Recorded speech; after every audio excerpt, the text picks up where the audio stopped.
การบรรเลงเพลงโดยศิลปินหงกาสุวรรณวงศ์ท่าประธาน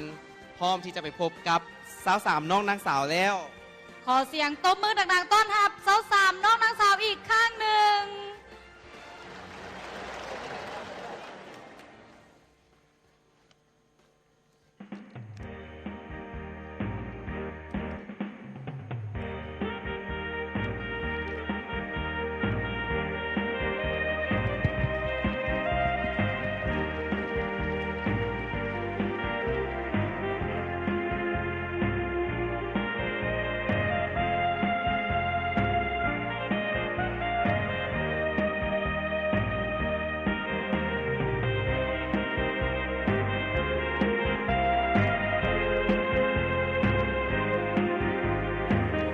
สบายดีไพลินดาธีราวันมีกตัญญูกตเวทีตาธรรมนำชีวิตให้คิดดีเว้าดีและกระทำดีหมายเลข M1 นางไพลินดาพิลาวันอายุ19ปีสัดส่วน32 24 36น้ำหนัก45สูง165สถาบันการศึกษาวิทยาลัยรัตนปี5จากนครหลวงเวียงจันทน์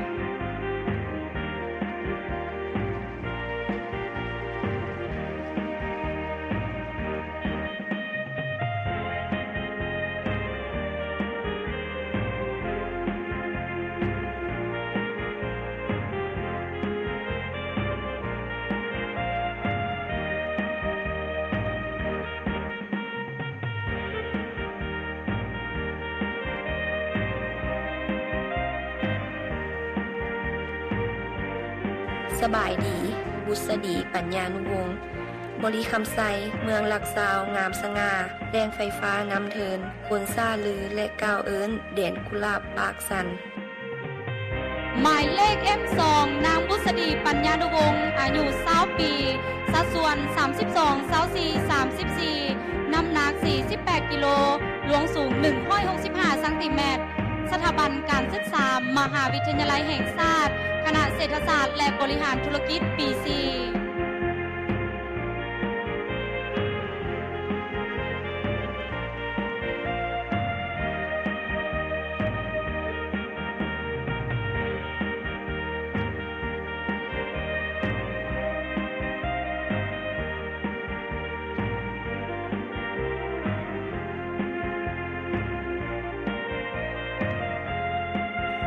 สบายดีวงพระจันทร์วงวิลาศักดิ์เอกลักษณ์วัดผู้กุหลาบปากเซ่กาเฟ่ปากซองนำคลองต้นค้อนสีพันดอนลือน้หมายเลข M3 นางวงพระจันทร์วงวิสาลักษ์อายุ21ปีสัดส่วน32 27 36น้ำหนัก52กิโลสูง165ซนสถาบันการศึกษาวิทยาลัยการเงินภาคใต้จำปาสักคณะบัญชีปี3จากแขวงจำปาสัก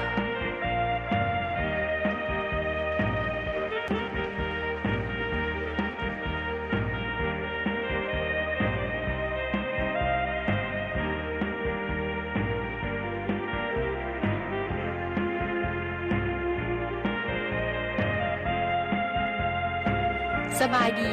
นิพพรพรหมจันทร์เมืองเก่าไผ่น้ำลือน้ำอ่างน้ำงืมตำนานเดิมนายง้าวอู้เข้าสาวเมืองคนเฮืองขับงืมดื่มดำธรรมชาติประสาราชสามัคคีหมายเลข M4 นางนิพพรพรหมจันทร์อายุ20ปีสัดส่วน32 24 34น้ำหนัก42กิโลสูง165ซนสถาบันการศึกษามหาวิทยาลัยแห่งชาติคณะวิทยาศาสตร์สิ่งแวดล้อมปี3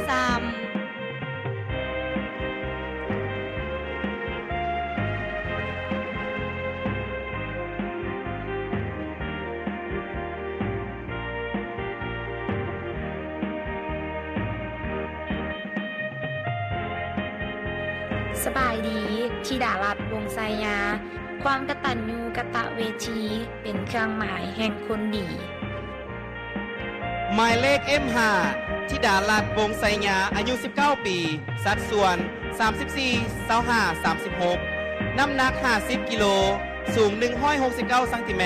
สถาบันศึกษามหาวิทยาลัยแห่งชาติคณะวิทยาศาสตร์สิ่งแวดล้อมปี 4 จากนครหลวงเวียงจันทน์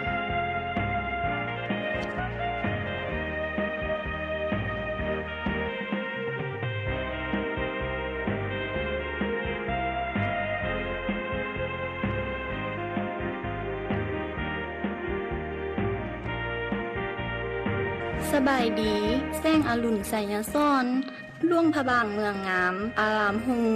เมืองนงสิ้นใหม่วันใจนักท่องเที่ยว เมืองเกี้ยวคำว่านตำนานขับทุ้ม หมายเลข M7 นางแสงอรุณไสยสอนอายุ 19 ปี สัดส่วน 34-24-36 น้ำหนัก 50 กิโล สูง 168 ซนสถาบันการศึกษามหาวิทยาลัยมณีวันบริหารธุรกิจปี 2 จากแขวงหลวงพระบาง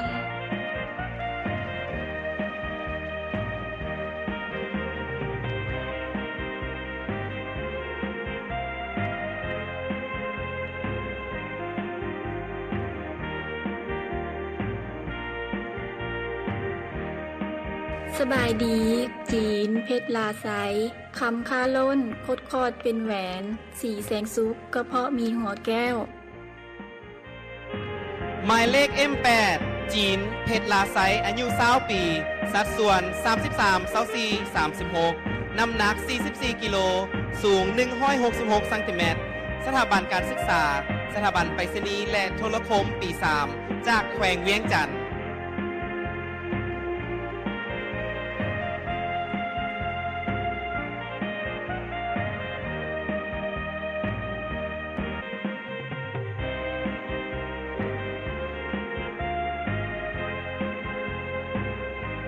สบายดี เกสรพ้นอาจ กุหลาบปากเซ่กาเฟ่ปากซอง นำของโตนค้อน 4,000 ดอนลือน้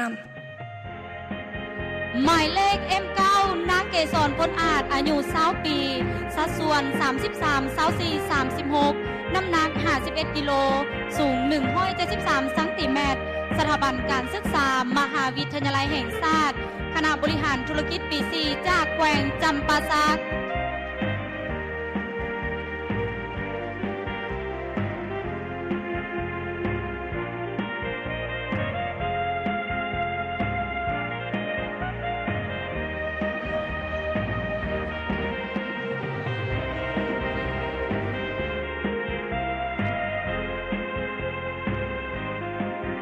สบายดี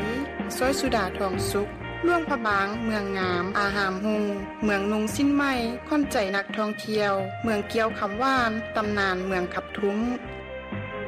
หมายเลข M10 สอยสุดาทองสุดอายุ 19 ปี สัดส่วน 36-25-36 น้ำหนัก 55 กิโล สูง 168 ซนสถาบันการศึกษา มหาวิทยาลัยสุภานุวงศ์สาขาบริหารธุรกิจปี 3 จากแขวงหลวงพระบาง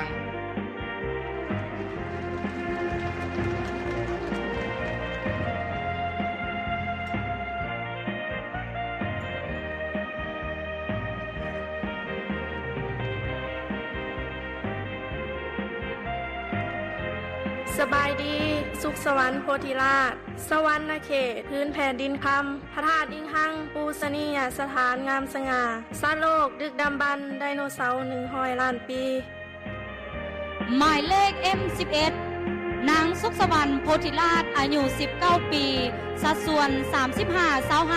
35-25-35 น้ำหนัก 52 กิโล สูง 161 ซนสถาบันศึกษาโรงเรียนเทคนิควิชาชีพสวรรณเขตปี 3 จากแขวงสวรรณเขต